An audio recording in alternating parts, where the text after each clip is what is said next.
Atëre, avokat fare shkurt, përgjimi që është bërë liajt e ty, dhe kërkesa e ti e rezonte përfundimisht me ato që kishin përgjuar Spaku, e rezonin përfundimisht kërkesën e ti për një mas tjetër sigurie, apo jo?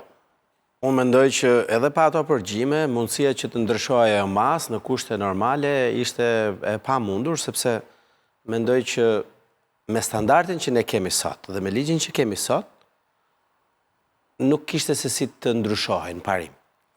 A mund të kemi këtë debat, se ka plasur një debat e madh mbi standardin e tjerë, sigurisht mund do isha për një standard më liberal, më demokratik, por kjo do duhet që në radhë parë të ndryshoj legjislacionin tonë. Nga ana tjetër, mendoj që prokuroria i ka paraqitur ato prova jo sepse është ndjerë e kërcënuar nga mundësia e ndryshimit, por si çdo palë edhe prokuroria, po edhe avokati do me çdo kusht që të mos lërë asnjë lloj hapësire të mundshme.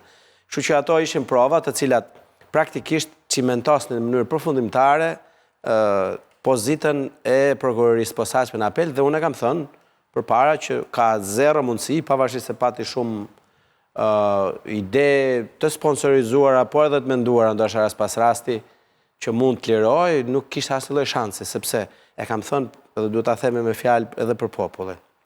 Çdo shqiptar tjetër në të njëjtën pozitë nuk do kishte asnjë shans të dilte nga burgu. Qartë. Nëse do dilte Erion Velia, do ishte një duhet mbyllë Spaku. Arsye krejt jo normale dhe një praktik jo e zakontë, sepse edhe për vepra shumë herë më të lehta dhe njerëzit që ndrojnë burg, dhe jo për vepra të atij niveli dhe për më tepër ku fatkeqësisht për fatin e keq të tij, sepse unë jam solidar me çdo person që ndodhet në paraburgim, të jemi sinqert. Normalisht gjua dhe gjithë veprimet e pakujdesshme të kujdesura të tij në paraburgim kanë rënduar pozitën dhe për mendimin tim i kanë prerë mundësinë edhe të një shpresë që çdo kush mund ta ketë tek gjykata e lartë apo avokat prej sa vjetësh shërbeni ju në këtë profesion? Prej vitin 2004.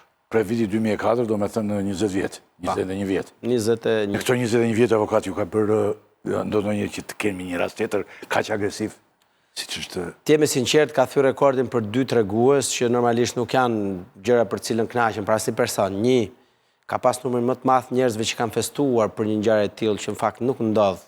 Janë arrestuar njerëz me shumë probleme, shumë më të rrezikshëm se sa qoftë edhe ky Erioni sipas prokurorisë. Ka pasur një gëzim të madh thoni ju. Që është e pashpjegueshme dhe që realisht ka habitur. Popullata është gëzuar. Tani populli jon përgjithësi është popull që kënaqet kur ishin njerëz duke vuajtur, por gjithsesi kjo nuk ishte një gjë e zakonshme, të jemi sinqert. Dhe pjesa tjetër, edhe përplasja e tij me median ka qenë një betejë e humbur, dhe përdorimi po ashtu i medias deri diku për të mbrojtur, qoftë edhe për të mbrojtur mendimin e tij, mendoj se ka qenë një faktor shumë i dëmshëm ndaj tij. Mendoj se nuk ka patur as këshillat e duhura, ose nuk ka patur durimin të respektojë dhe të dëgjojë këshillat e duhura, si çdo njeri në momentin kur ndodhet në pozitën e tij, duhet ta lërë mendjen e tij një anë dhe të marrë mendje më të zgjuara se sa ai në profesion. Dhe sigurisht është normale që familja e tij ta vuajë etj dhe padyshim solidarizohet me atë pjesë njerëzore. Por sistemi gjyqësor nuk mund të sulmohet në atë formë pavarësisht të metave dhe problemeve që ka, edhe në raport, ndoshta edhe ndaj rastit të tij do është herët për ta gjykuar, por ajo që bëri gabim si zoti Velia, po mendoj edhe njerëzit përçarë këtij, ishte mbi vlerësimi i tepërt dhe jo i sakt i momentit procedural në të cilën ndodhi ai. Standardi i legjislacionit shqiptar, po i gjithë botës plus minus, në caktimin e një mase, në momentin e parë të një çështje, është fare i ulët. Ndërsa këta e mbushën opinionin publik me një pretendim maksimal i cili mund të afrohej nivelit kur personi do të dënohet ose në fund. Po jo për masën e sigurisë i cili bazohet thjesht në një dyshim të arsyeshëm bazuar në prova. Edhe një avokat i Amerikës erdhi këtu. Ajo pastaj ishte një marketing përsëri. Amerika ka filluar të vi, për shembull edhe këtu erdhi avokati i Amerikës për Erion Veliun, erdhi edhe një për doktorin paracakosh Çivita, që si e ka. Tani nëse ai erdhi dhe djali Trumpit vetë në Beograd, takoi Vučićin dhe këto dhe do ndërtoi aty Trumpi, domethënë djali. Nëse do shkoja unë në Amerikë, gjë e parë që do bëja është avokati shkoja, ama lejon ligji amerikan që ta bëjë një gjë të tillë. Aja as këtë se bëri, as nuk pyeti. Kështu që për mua thjesht erdhi bëri një xhiro deri në Shqipëri dhe Për një gjiro po kështë marrë pagesaj? atë se di, mund të Jo e tha do livlaj, i Beljedit, tha. Ideja, padyshim që avokatët në Amerikë marrin para Për pagesën, shumë, marrin shumë, padyshim, megjithatë, mund të ketë edhe një variant tjetër, nuk e paragjykoj dot. Tuar para në Amerikë. Jo, ka edhe disa kompani të caktuara të studieve ligjore, kur ka raste të cilat tërheqen vëmendje të madhe, meqense në Amerikë nuk lejohet marketingu për studiet ligjore, nuk lejohet reklama.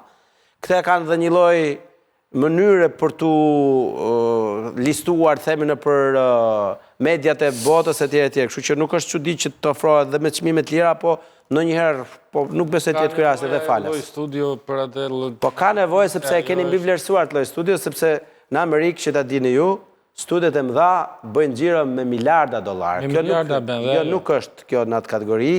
Top 10 law firms janë të tjera, pavarësisht asaj, nuk është studio për ta Qartë, po nuk nënvlerësuar, është thjeshtë. padyshim, por nga pikpamja profesionale, do të thonë një avokat duhet di në radh parë limitet e tij.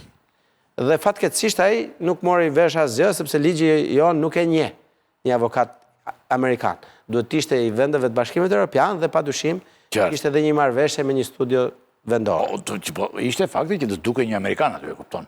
Ardhe një Amerikan, se Amerika tani është edhe më ndryshe, ha? Shiko, një njeri që është para burkim nuk mund të pritet të ketë arsyetim të kthjellët në çdo parametër. Më shumë ka qenë një pjesë PR-i, meqense një nga partnerët e kësaj studio ka qenë për një periudhë avokati presidentit Donald Trump. Qartë. Po, ja shikon tani, po u lidhen me atë tani, edhe dikur vjen aty edhe Lashivita ishte lidhur me këtë dhe ky tani, kështu janë gjëra tani.